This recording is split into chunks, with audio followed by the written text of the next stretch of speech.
just how agile and manoeuvrable it is. Surprisingly close for a large aircraft at such low speed and such low levels. So the whole project has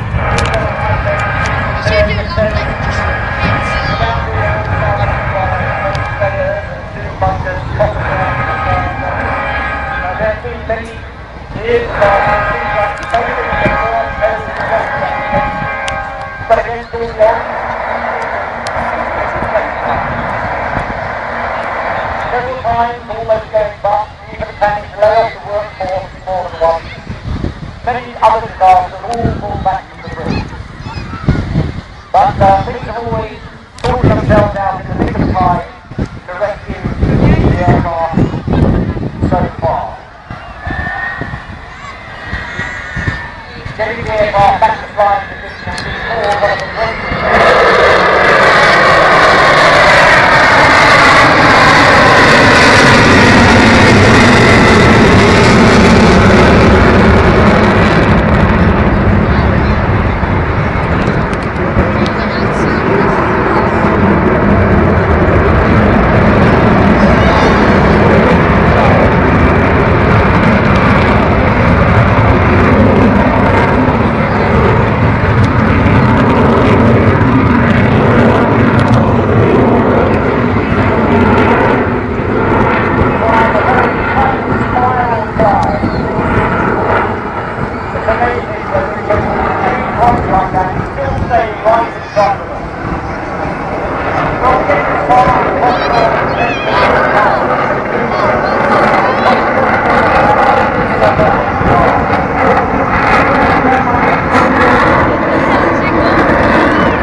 one of the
So the Vulcan continues to need everybody's help.